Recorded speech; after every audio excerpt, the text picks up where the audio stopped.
Welcome to the very first episode of So Talk, the brand new series dedicated to shining a light on the amazing creators in our industry.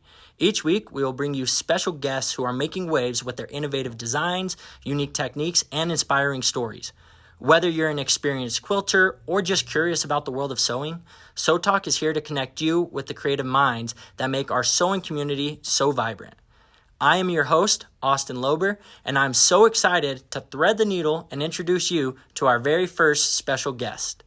She is a local shop owner and dealer of some of the biggest brands in the industry. She is a world-class embroidery and digitizing educator, as well as a star seller on Etsy for her embroidery designs. Please help me in welcoming Diane Strauss. Yeah, buddy, it's happening. Welcome, Diane. Thank you so much for joining us. Super excited to have you. You know, Thrilled when I to be started, yeah, me too. You know, when I came up with this idea, you know, I really wanted to start off with a bang and have an educator or a person in our community who really has made a big impact. You know, there's so many people in this industry that just truly love you and admire you, especially in our community. So I really am thankful that you were willing to be my very first special guest. It is absolutely my pleasure. We've talked about, you know, what the whole purpose of this video series is for, you know, and I wanted to kind of get some of your thoughts on what you think the community or people watching can really get out of a video series like this. Well, I'm just on my topic. I'm really going to just share my passion for it and how I support that that part of the industry, and hopefully they'll get some tips, maybe some encouragement where they may have been a little bit scared to work on embroidery. We're going to bring them out of their shell. So my job always is to encourage, and that's my goal on this, is to encourage people so they can see how much fun and how they can really love embroidery. Yeah, no, definitely. Well, you know, I'd really love to just jump straight into it and hear a little bit about your backstory. I know you haven't been doing this your whole life. It kind of just happened through your husband, right? That is correct. And so if you wouldn't mind just taking a little bit of time to share with us how you got to where you've gotten today, and what kind of got you there.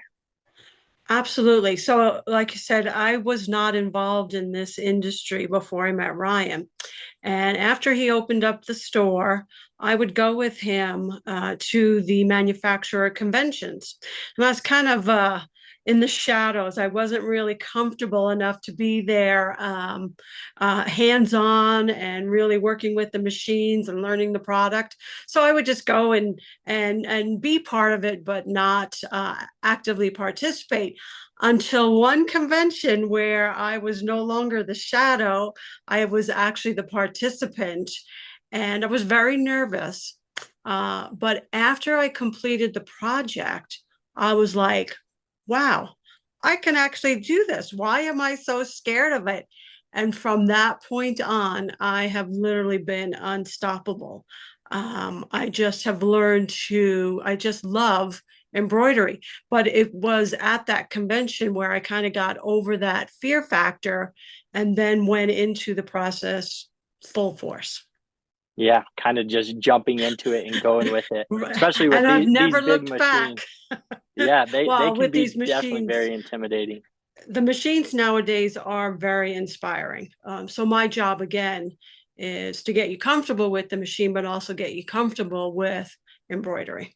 Yeah. So just a quick topic of what machines you personally use to do your different projects. I'm very fortunate. I have a few of them. I have the Luminaire, and I have the multi-needle. I have the Brother 1055X. So I have those two are my sewing machines. And then I have some other machines that are just like the icing on the cake that I bring into the embroidery world. The scan and cut, the print moda, the sublimation printer. So I use a lot of Brother's other products to kind of work in with my embroidery. Yeah, so you'd say you're a brother gal, huh?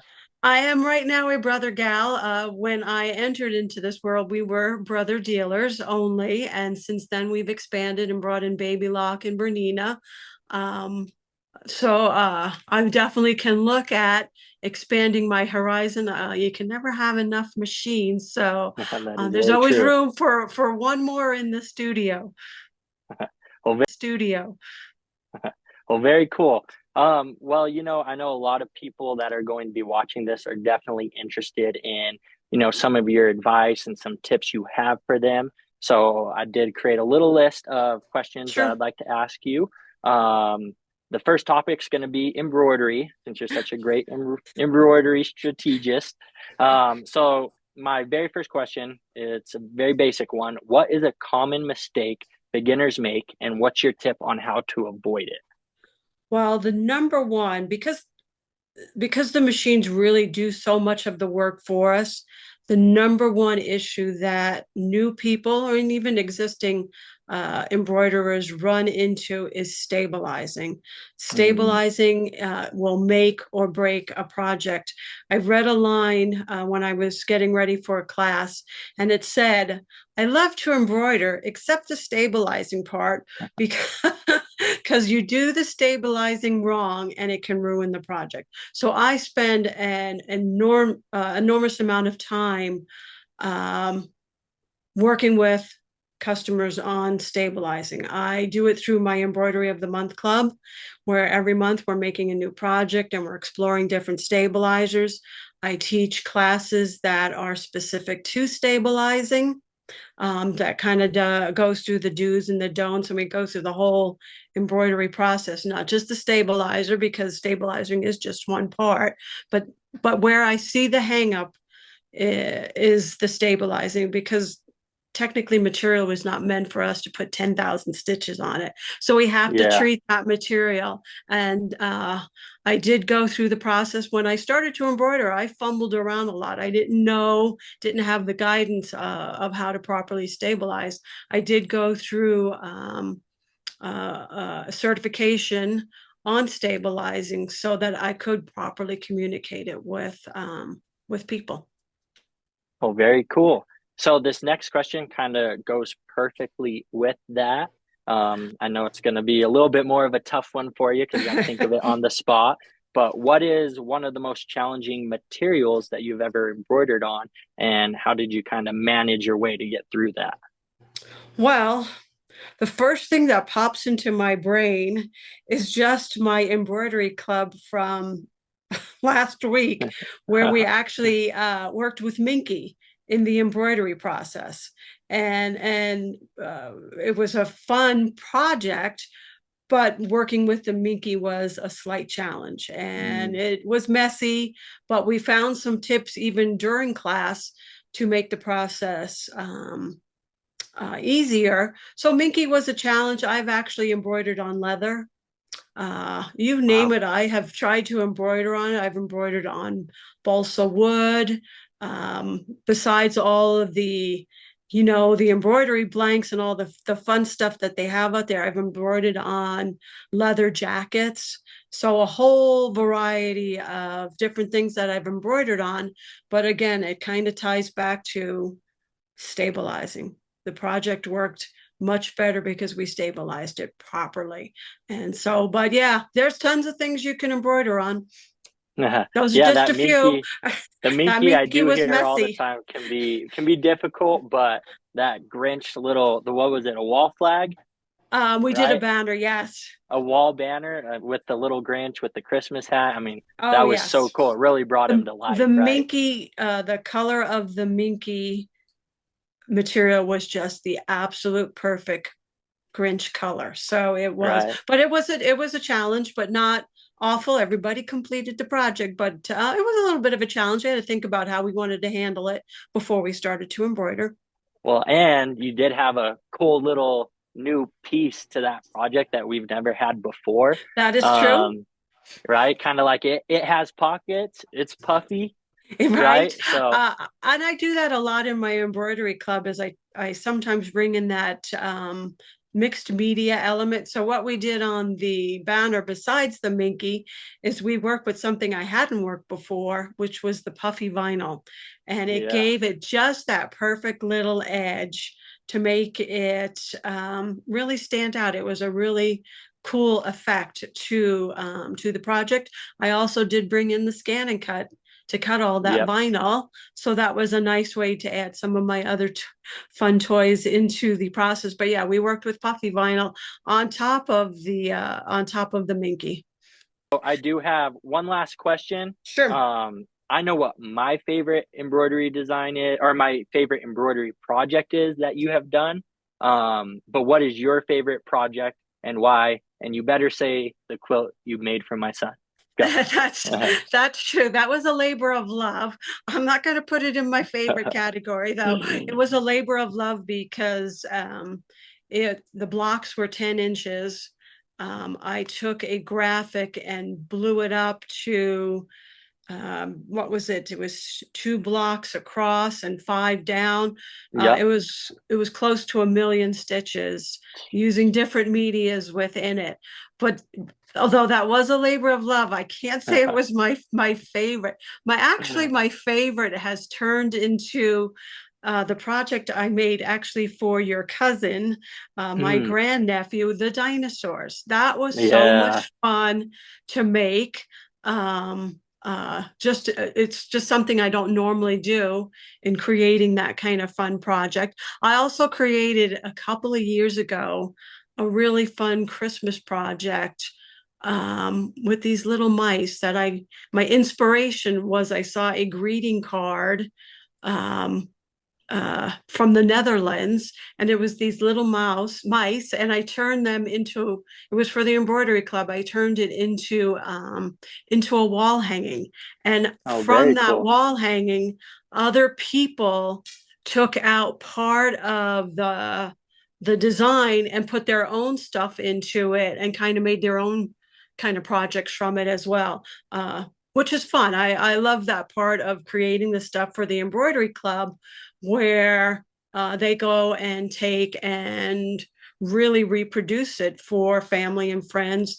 I've had some where I think I done perfect English. I did these Christmas ornaments, and one of our customers, Kim, I want to say made over 100 of them to hand out to family. Yeah, right? so that's that the fun projects are sometimes Well, and that that's people kind can of turn around and make more of them.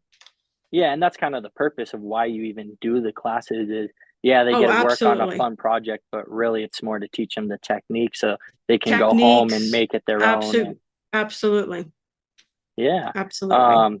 Well, and kind of going off of that, going back to that dinosaur quilt you made for my cousin, your grandnephew, you actually can buy some of those digitized designs on your Etsy store. Is that correct?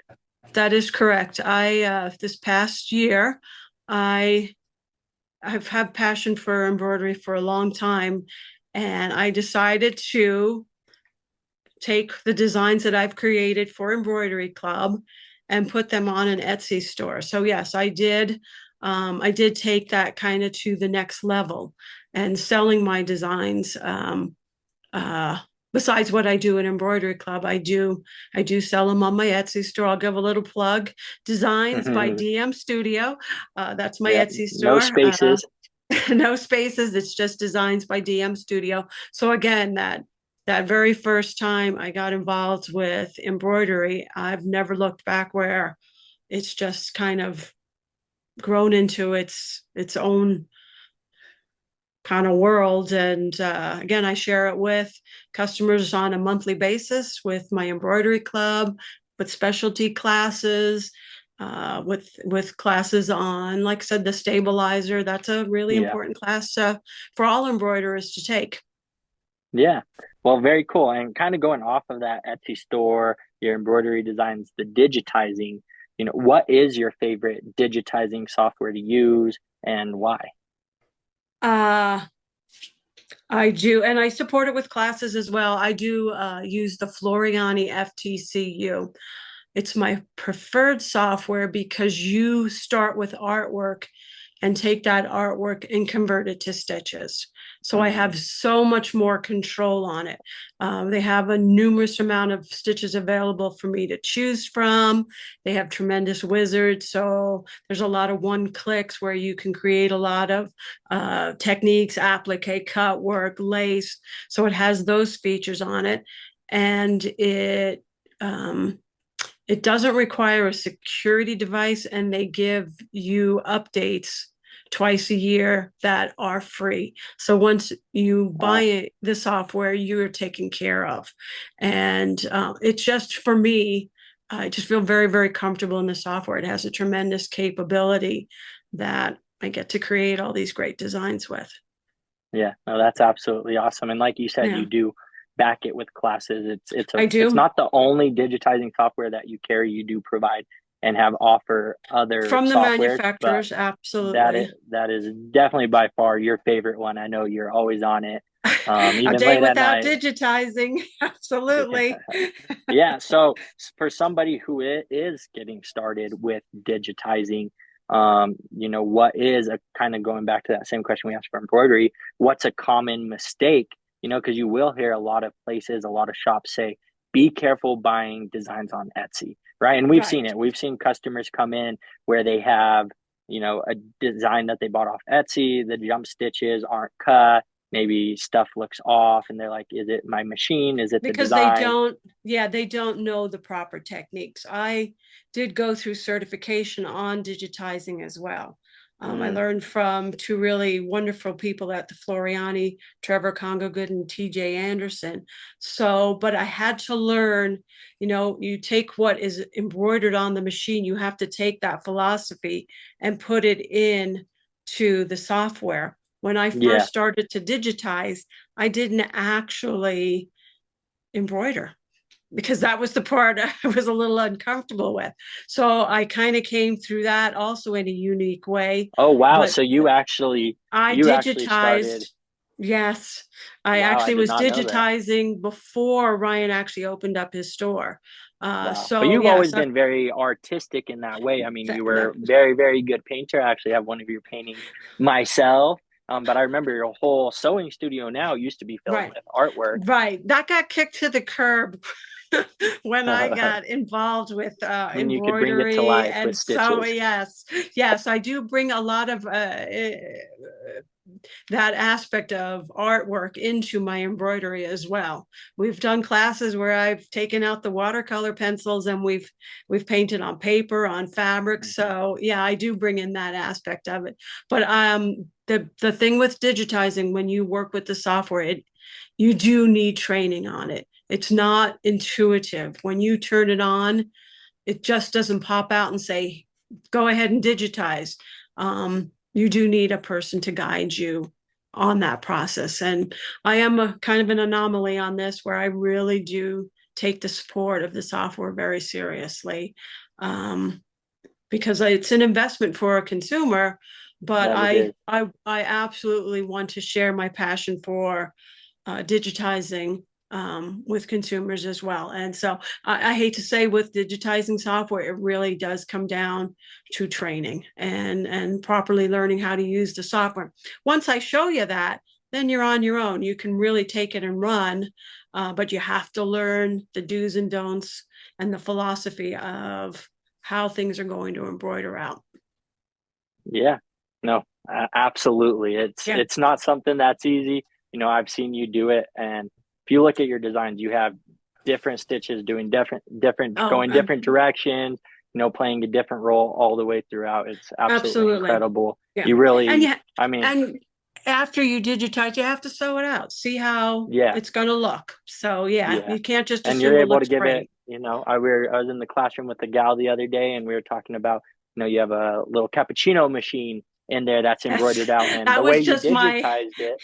That was my last digitizing class. I called it Home Sweet Kitchen, because I wanted a new wall hanging for my kitchen. That was actually a class I taught 6 months, where we went through each block on how we digitize it. Yeah. And I mean, just the way that you did the stitches and the different pattern really makes Yes, it look 3D and brings it to life, right? I concur. So, Yes, that is yeah. also available for sale. No, Well, no, I absolutely appreciate you taking the time to jump on here. And, yes, people pay to come to your classes, but I know you're the most willing to share your information and help absolutely. educate and very passionate about this industry. So just I thank you so learned much for, go ahead. I learned that from Ryan. His Yeah. passion kind of transferred over to me. Yeah, I mean, he started this store by himself basically, right? And like you said, you came in along the way.